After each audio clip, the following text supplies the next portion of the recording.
Ladies and gentlemen, welcome back. Sending out a lot of love. This is the Conspiracy Theory Iceberg, Part 6, 2 of 3 by Wendigoon. Shout out to Wendigoon.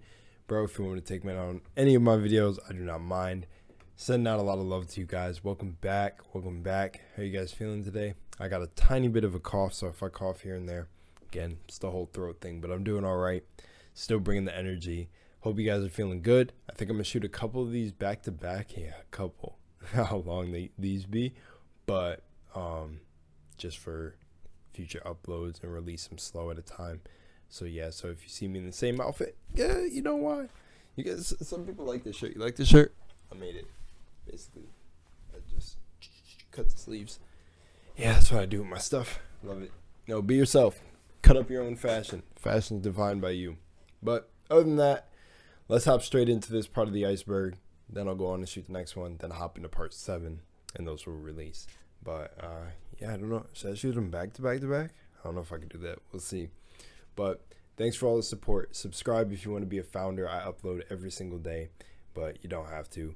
Commenting, liking, you know, for the algorithm. Nah, but let's go. No more time wasted. Do you have your water, by the way? You have your water? All right, let's see what he gets into in this part. Let's see what we can get up to, Wendigoon. Hey everybody, and welcome to Tier 6, Part 2 of the Conspiracy Theory Iceberg. I want to take a moment real quick to say that... Another thing is... we might have a visitor in the background. My girlfriend might walk by when she gets back. So. I am absolutely blown away with how well this channel's doing and how great you all have been. Like, the SCP video is up to 30k views, which is hard for me to even process, and I'm approaching like 5k subs, and it's a lot. I'm so thankful for it. It's all thanks to you guys. When I say thank you for watching, I really do mean it, because the fact that I would do this stuff that I enjoy, and then you would take the time out of your day to watch it and comment and give feedback, it really does mean the most, and I really do mean this. Thank you so much. Also, since a lot of you may not know this, I wanted to really quickly plug my Patreon. On there, me and my girlfriend Kayla have been doing a podcast, and recently we've been covering the things in this iceberg that I can't talk about on YouTube. So if you're interested in that, I also do short stories and stuff like that on there. And for the top tier patrons who receive a shirt every 3 months, this is the current design going up. So if you're interested in that, link will be in the description, and it will be the same link for the original iceberg image. Also down there will be a link to the subreddit, which again, Talker490, thank you so much for making. That was like the Wendigo head with night vision goggles. Is that that's his icon, right? Yeah, that's pretty cool. That got a lot of cover, so we're going to go ahead and get into it. But sincerely, and as always, thank you for watching. Sherpas of Canbarr is in reference to a sort of nomadic tribal community that lives on and around Mount Everest. While they mostly keep to themselves and use more outdated technology compared to the world around them, there has been a few instances that has raised suspicion. For example, in 2013, 3 European tourists were hiking up the mountain and were told by the Sherpas nearby to not cross over a rope that leads to a cliff face. One of them, wanting to go out there to take a better picture, hopped over the rope and went out to the overlook, supposedly to get a better view. As soon as he did, one of the Sherpas charged him with an axe, to which the others followed and began yelling and harassing the 3 men until they ran back down the mountain. While you may think that this is just for their safety, running at him with an axe kind of dispels that. This ties back to an original theory for the Sherpas, that they are the guardians of the ancient Shangri-La. This relates back to Hollow Earth theory, and supposedly around Mount Everest is the entrance to an underground cavern that is essentially an underground utopia. This would explain why the Sherpas nearby are okay with more outdated technology when it comes to stuff like quality of life, and would also explain why they're so violent to tourists who go looking around sides of the mountain that they have not particularly mapped out. Alright, so this one, I can't say the letter because YouTube's really dumb about this and political, so the letter that comes between P and R, that letter, source, is in reference to a mysterious third-party source that was used for the compilation of the Gospels of the Bible. Also, that first one, I don't really have much to say about the whole Sherpa. I don't know. I was actually trying to find things to say. I don't really know what to say. Seems like there's multiple underground entrances. Well, you know what I actually was gonna say is it makes me think about it'd be cool if there's basically like certain civilizations built around each entrance. Like, I don't know, I was thinking of like some I don't know, like the 12 gates to Shangri-La and the 12 different tribes that maybe they're protecting them. So it's called that all by a rope, because the German word quell means source. So yeah, the theory essentially goes like this. The four Gospels of Matthew, Mark, Luke, and John are the testaments of the life of Jesus on earth. John is kind of its own thing, and Matthew, Mark, and Luke are normally grouped together as all being different testimonies of the same experiences. It is primarily agreed upon that Mark came first and that Matthew and Luke were written afterwards. However, this is debatable considering afterwards could be the difference of a year or two. While the testimonies of Matthew and Luke correspond quite heavily, there are some references to events that happened that historians do not believe Matthew or Luke were present for, such as the birth of Jesus or Jesus meeting the disciples before meeting Matthew and Luke. Therefore, the belief around this is that there is another source who's never identified that gives the information for those myths. It's so weird it's so weird to hear about the things that have to do with any sort of Bible after you've decoded the Bible. It's like your mind never goes back to, which is good. I mean, it's cool. You've passed the programming, but your mind never goes back to what you've heard about any story from the Bible. You really realize the science behind it, but you can find videos on that. So like, I'm not going to say anymore, but pretty much it's just weird hearing things about the Bible after you know what each story is supposed to mean and like referring to an energy. I think I've talked about in one of these videos where the gods are basically just archetypes of us. I think there's a quote by Oscar Wilde that's like, of course, gods act like the men who created them. But yeah. But actually, one second. Seen parts of Matthew and Luke's perspective. While most would say this could just be the other disciples speaking to Matthew and Luke or Jesus himself communicating to them, there's a theory purported that it comes from a Greek text that is not mentioned in biblical canon. Furthermore, as a man named Burton L. Mack said, this extra Greek canon of the letter source states that Jesus was in fact not the Son of God, but simply a man or a sort of sage who went around teaching peace and goodwill. People use this. Go ahead. I thought you were done. I'm so sorry. People use this as an example of Jesus being a fraud. However, I want to That's so weird that I said that would happen in my video today as well.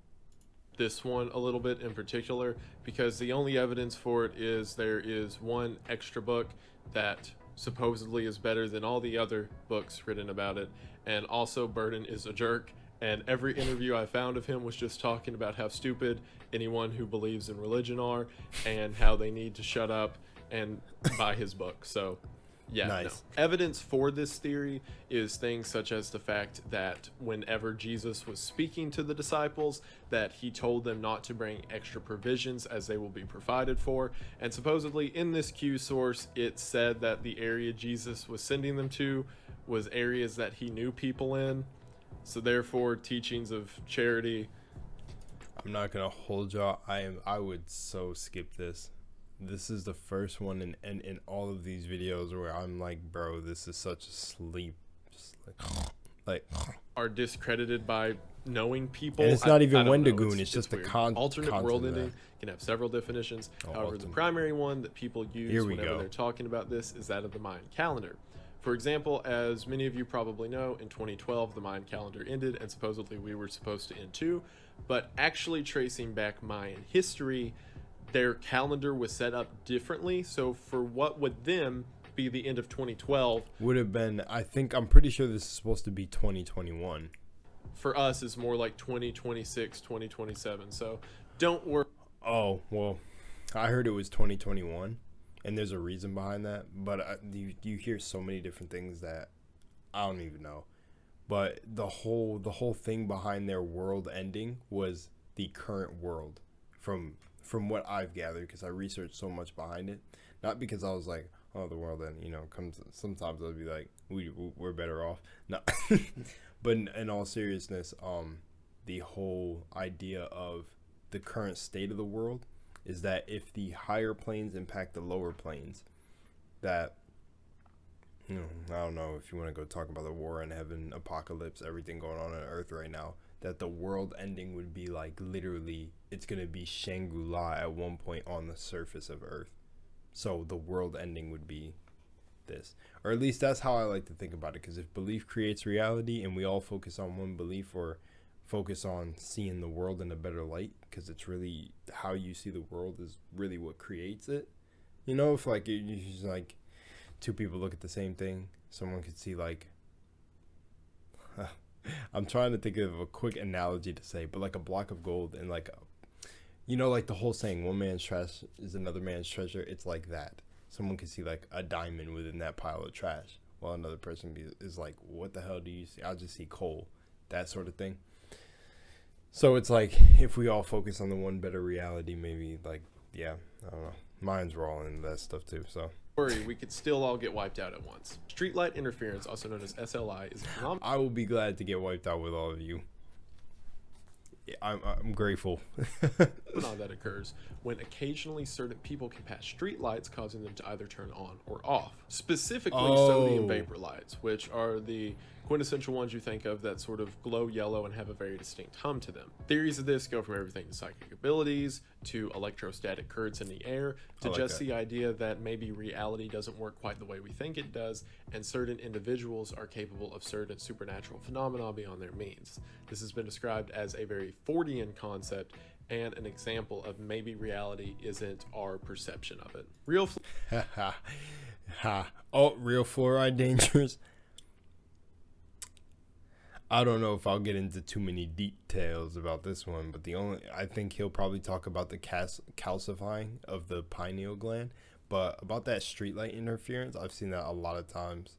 Like with me and my boys, we'll walk past them and they'll like short out. But it's like otherworldly powers and like psychic powers, and like I guess when I talked about auras and electromagnetic fields, you guys have to understand. Just getting you to understand, when you start to draw the comparisons between everything, especially if you watch anime, it's all the same thing. Like chi, ki, hockey, chi, ki, hockey, Quarks and My Hero, like it's all basically the same thing.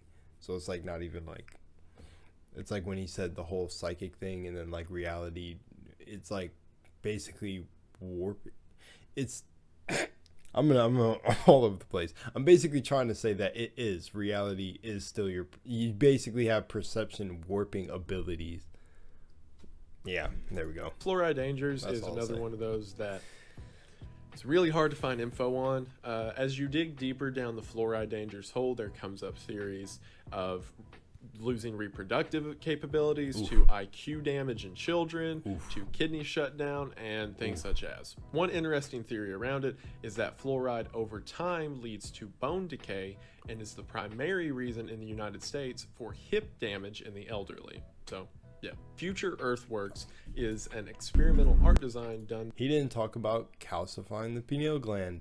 That's crazy. Well, there's that. My had it on about that. By Japanese artist Mariko Mori. In this art project, she placed these monoliths and sort of sun sphere creations across each of the 6 inhabitable continents. According to her, using celestial charts, whenever Earth will be made anew in whatever great event comes next, these 6 sites are going to be the founding places of humanity. So make of that what you will. Conspiracy psyops refers to the generally accepted thing that false conspiracies will be put out by state agencies in order to discredit other theories. This was seen in World War II, for example, in which British spies would put out rumors of other people being spies in order to discredit any other rumors that they themselves were. More recently, there's things like the 15 Psychological Operations Group, which was a group operating in the Middle East during the time that Britain was at war with the Taliban, whose entire purpose was in order to propagate disinfo among the local people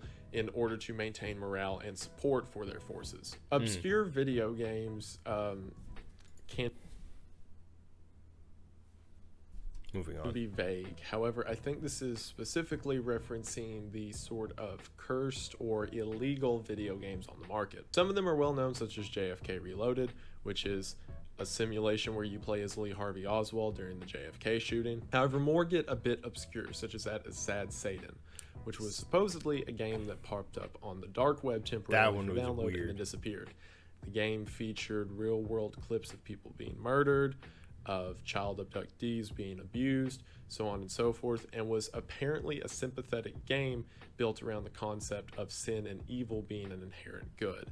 Or at least that's what the records say, because no one can find it now. All right, sexual assault missiles. I probably can't say this, but I have to talk about it. So whenever I searched this, I was like, this is just going to be an inherent joke. It has to be.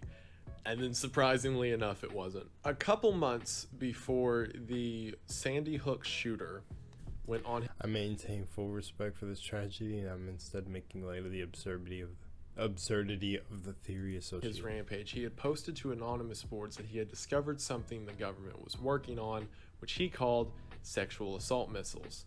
He then disappeared, and then 2 months later, the tragedy at Sandy Hook occurred. So that's lead people to theorize, what was he talking about? Was he just insane? Did this all have to do with some government psyop, four-dimensional experiment they were running? No one knows, but those cryptic final words lead to a lot of debate. Circus Real URL was a shock website in a similar vein of Rotten.com. Basically just gore. That one is confusing, bro. But okay.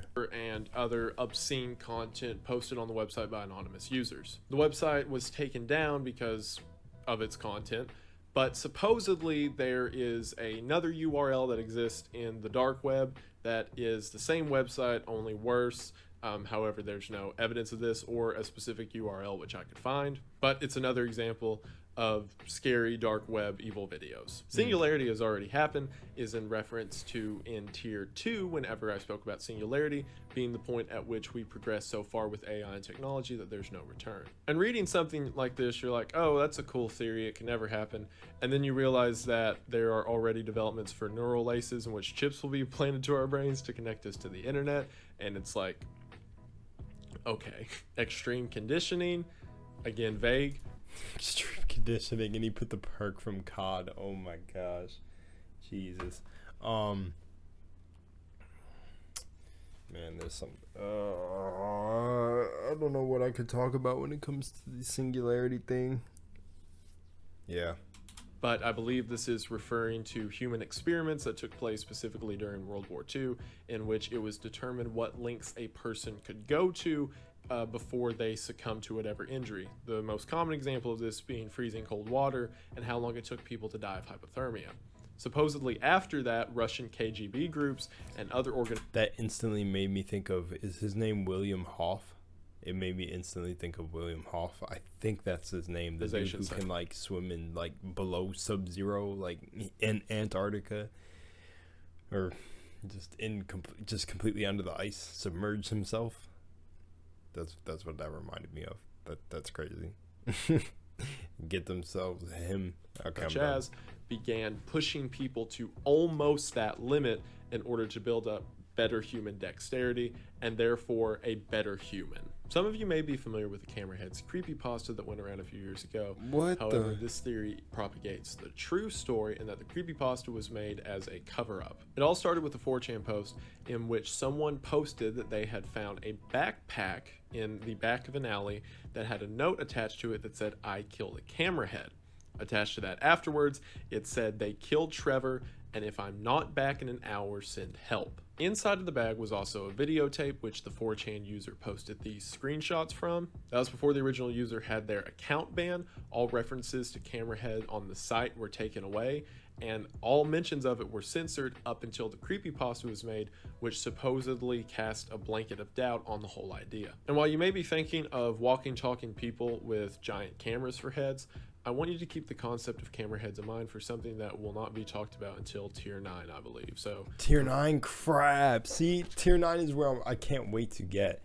Tier 9 is where I really can't wait to get, but that's funny that he said that about the whole camera heads, because that's exactly I was picturing it just like Siren Head. I was like, yeah, picturing a huge camera. But then from these photos, it's like the lenses are the dude's eyes. That's so creepy. Is this a video you can still find? Is this like on YouTube? I almost like want to look it up. No, I'll look it up on the side. I have to see because this is one of the creepiest things I've seen.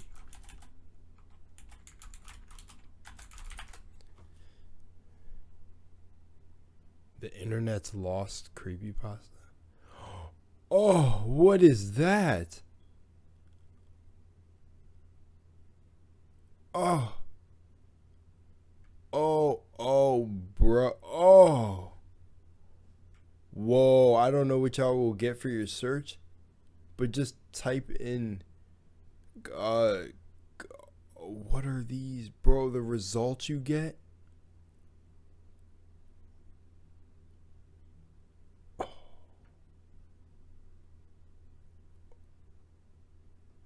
What the I got really weird results, bro. I should have showed them on screen. Actually, I can. Let me see. Wait. Bro, what in the heck are these results? Oh, that is so strange. Yeah, that's weird. Anyway, Remember that. Algal biofuel real potential falls in line with the theory that one of the fuel sources that is not being tapped into on purpose in our world is that of algae. Think about it. Supposedly our oceans are full with things such as red algae and green algae that we have no use for. However, we know these to be living structures that can develop energy in some regard, so it would make sense that we could have a capability to harness it. According to this theory that hey, we're utilizing it in Minecraft. You can use I think you can use algae to cook things in Minecraft. Or can you cook it? Or no, is it kelp? You know what, forget I said anything. I haven't played Minecraft in a while. I don't know what I'm talking about. there have been several tests put forward of ways that we could harvest it, and they are immediately and rapidly censored by big oil in order to not lose big oil. Layer cake theory is a theory based off. Why, bro? That's so weird to me, man. Just in case to not lose big oil. Who gives a fuck? Like, if it is beneficial, just use it. It's not that easy, is it? It's not that easy. It's so easy to say it. All right.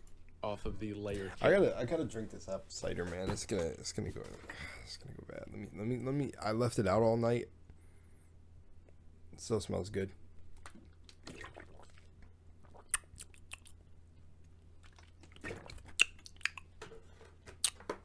Yeah, it's all right. I gotta finish it now, though.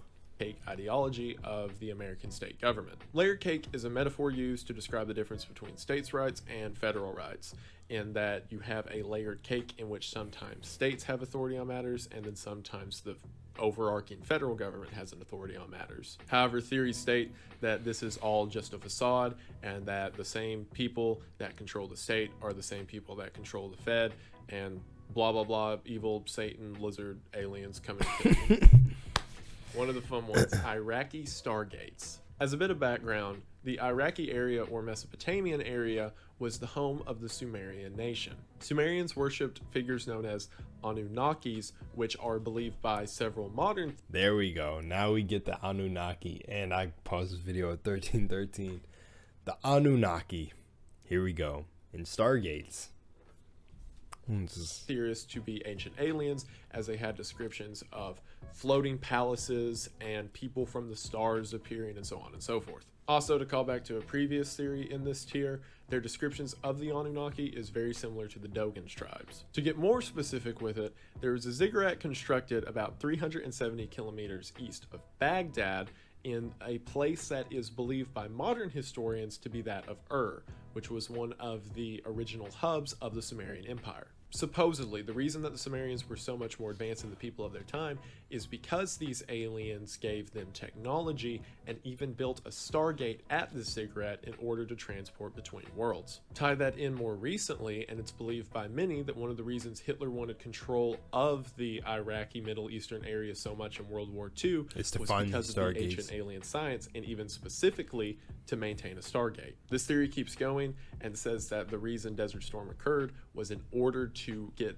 American possession of the Iraqi stargate. Bovine poison is exactly what it says.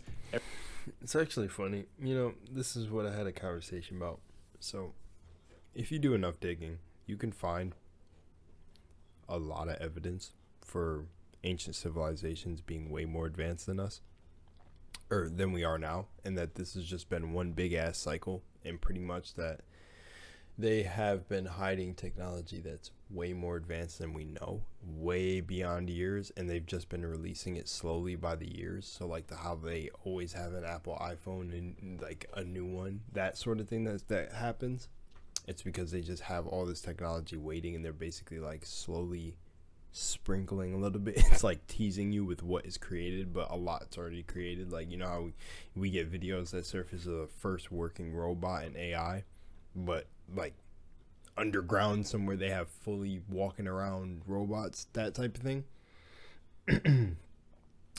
And yeah, like there's sunken airports and stuff like Bamimi Road, and it just makes you think. It's like, I don't know, just makes you think, and you think about stargates and stuff. So yeah. Every year, thousands of cattle die to lead and bracken that are randomly found in their pastures. You're good.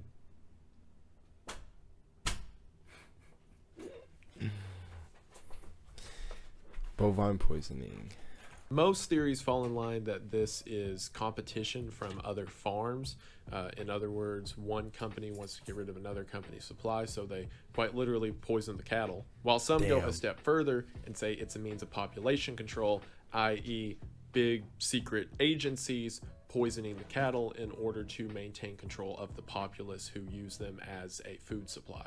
Synchronicity is a very, very, very long concept that I'm going to summarize very shortly. It was an idea that was put forward by psychologist Carl Jung, and is essentially the idea that everything that happens in correlation with other events is for a reason. The example that he used to describe this is while seeing one of his patients, she was describing a dream she had in which she was surrounded by June bugs. While she was telling him this story, he looked out the window and saw a June bug. Now, while most would chalk this up to coincidence, Carl Jung said that this is an example of how the universe has specific instances that it wants to play out. And whenever one of these instances are important, it does things to highlight it. An example could be if whatever greater energy exists within the universe wanted you to go to a specific city, and then people around you began mentioning that city in conversation. Yep. And I can give you a story of how this happened, because this is still happening to me currently. Me and one of my great bros, it's actually his birthday today, we were walking around our town, or a town that we're really known by. Like, people would shout out to us, to the twins. And this is actually funny too, because he just ran into someone yesterday who asked him, he was like, he called him, he was like, hey, where's your twin? Because when we walk around, people would yell that to us. So one day, from my old school, like, mind you, I moved towns, there was a dude that I have not seen in a long time, and we're walking up the street, and for the past year, the whole year, I have a cousin in Florida who's been trying to get me to go there. And I'm like, just like, why, right? And he just talks about opportunity and stuff like that. And long story short, when we're coming back from the store, walking up the street, we run into this guy that I haven't seen in almost like, I don't know, it could be like almost like 10 years. It's like we were in like middle school together. I don't know. It was just deep. It was deep. It's probably less than that, because like 4 or 5. But he rolls down the window and he goes, "Is that Rel?" And I'm like, "Whoa, is that Seth?" I'm like, "Whoa, where? Like, why are you out here?" Like, it literally made no sense. And funny enough, he didn't even know. He said, honestly, I don't know, but I'm getting ready to drive home right now because I guess he was up here visiting his family. And guess where he mentions he moved to? But before he mentioned that he lived in Florida, he told me, you need to move there. Like, come there. Like he said, come on, just come there. I feel like you just need to. You have to move down there.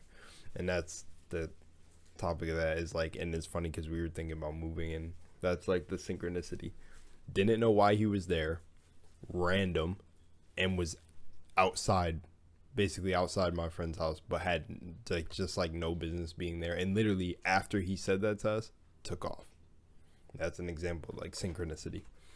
That would be. So I'm glad that he said, like, you think about a place like you want to go, and then like, or if the universe needs you in a certain place, it'll start having people around you say it. A coincidence or divine intervention. Instead, there is universal points that need to be played out, and it is trying to push you towards that direction. Oh, and basically, another one to add to that synchronicity is, if I wanted to. Okay. Oh well, the time of this video, it would be. Today is Thursday, so another opportunity would be Monday to go to Florida again, because that same cousin is like, oh, you could come down since my friend is driving back down. You could ride with him back down to Florida. So soul healing is the idea that is derived from most original astrologists, that there are some physical ailments that cannot be cured through physical means, but instead have to be derived from the soul. I.e., if your soul is out of shape, your body will begin to manifest diseases until you fix the problem. It's funny he brings this up because there's a book. I don't know. I forgot the name of the book, but there's a book. What's her name? Is it? I don't know if it's Judy K. King. I think that's her name. Judy K. King. I'm trying to recall it from memory, where she's not only the first one who goes into this, but there's many people who've done it before who talk about that you already possess all diseases in your body. And basically when you're stressed or if you're in dis-ease, if you're stressed, you basically start manifesting illness in your body. You start pulling out the illnesses that are already in your genes too, that will come later in life. This could say that the reason people develop migraines or toothaches or earaches or whatever habitual issue they have is because of an underlying psychological problem. What's interesting is, while it may not be soul healing per se, psychologists have supported this theory that the body will act out in physical ways if psychoanalytics are out of whack. CP soundtrack stands for Crispy pizza. Supposedly cheese on a pizza. forum years back, someone released a mixtape I said crispy pizza. they had in which the beats were composed of unedited cheese pizza, and of course it was immediately taken down. However, the theory goes a step further and says that several celebrities and musicians who are involved in the cheese pizza ring have used that same audio and remixed it in order to get beats for their songs, and blah blah blah, back to Satan lizard people. Ormus, also known as Ormes, That was a jump. stands for orbitally rearranged monatomic elements. According to a man named David Hudson, Ormus is a very rare molecule that can be derived from alchemy. Supposedly, these small atoms are on their own similar to gold, however they do not combine with each other in the way that gold does, meaning they are all free existing particles. According to him, these atoms hold a superconductivity that can be used to transfer energy even Why is it called Hawaiian 19.5? to living creatures. What this means is you can essentially have a gas that can do things such as regeneration, power entire electrical grids, and even cause explosions comparable to that of nuclear weapons. Hudson also goes further on to say that all of his research with this has purposely been stifled because it would get rid of the energy crisis. Dream hacking is the idea that those that master levels of lucid dreaming can communicate to their subconscious in such a way to solve real world problems. The example most often used goes something like this. For those that don't know, lucid dreaming is whenever you control your dream state and can manipulate the world and people within it. However, your brain in this state would fill in these individuals and emotions given with whatever your subconscious would place on them. What that means is theoretically, within a lucid dream, you could communicate to parts of your subconscious yourself in order to figure out inside of yourself or to better understand your thought process. I'll probably make a bigger video on this. Because Wendigoon is a lucid dreamer himself. As I do have personal experience with it. Yep. There is a lot of progress being made in this idea with psychoanalytics, and it kind of falls back into hypnosis treatment, that talking to deeper parts of the brain can help you better understand how your brain works itself. Mars Slave. I have a couple books on this, and like there's a book called Astrodynamics, but yeah, dream hacking. Yeah, I'll leave it there. Colonies is a theory, no joke, straight from Alex Jones. According to this theory, in 2016, elites kidnapped a bunch of children and sent them on a fake satellite launch that did not go to the International Space Station and instead sent them straight to Mars. These children, having no other option, became slaves to the few adults who were sent with them and are currently establishing a giant Mars colony in order to eventually be a home for the world's elites. So basically the movie The Martian, only a lot more sad. Tolkien is real is in reference. If that one's real, why the hell would the elites want to live on Mars? Is it like a super desert? Like, why? To author J.R.R. Tolkien and his Tolkien series is Lord real. of the Rings. According to all of his friends and family, whenever Tolkien was in the military, he was really obsessed with history books. And not like standard curriculum history books, like explorer logs of people like Vasco da Gama and Marco Polo. He got really into the hollow earth idea, and the idea that around the world are these secret passageways to these underground utopias. He started reading on theories of people who lived very long time and had near flawless skin, of giants who lived underground, and he used all of that inspiration to put together to make Lord of the Rings, which is the reason the area in Lord of the Rings is called Middle Earth. So Lord of the Rings itself could be viewed as a collaborative addition of what hollow earth theory is, or at least Tolkien's point of view with it. And the reason this theory is called Tolkien is real is because if you believe in hollow earth theory, then the setting of the Lord of the Rings universe could be quite literal. Life on the sun is in reference to the idea that we only know life to exist as carbon-based life forms. However, there are theories that energy-based life could exist. This would be a life form so far out of our realm of understanding that we may never truly understand the implications of it. However, theories proliferate that... It's funny, according to this picture, this is exactly how I've seen a being in my dreams before, but instead of this yellow glow around it, it was white. Nuclear molecules can lead to these reactions that would supposedly create something that is complex enough to be considered a life form itself, but not our carbon-based multicellular particles. A lot of the theories you read into this tie back to coronal heating, which I mentioned in the last episode, I believe, about how the sun doesn't quite work right for our understanding of thermodynamics around it. However, if there were to exist some form like that, that would imply a wider cohabitation everywhere in the universe and even on Earth. Because if energy life forms exist, what's it to say that they don't exist around us continuously? And that is it for part 2 of tier 6. Thank you all so much for watching. It really does mean the most. And thank you all for joining me in this adventure. But okay, that one was pretty good. Like I said, I'm going to go back to back, so I'm going to do the next one and maybe do part 7. But other than that, yeah, there were some cool ones in this one. I can't wait to just get to the top higher tiers and see how he reacts to each one. Because reading the list blew my mind. I can't wait to get to the way more insane ones. But yeah, other than that, much love and moonlight, and I will see you in the next one. Peace.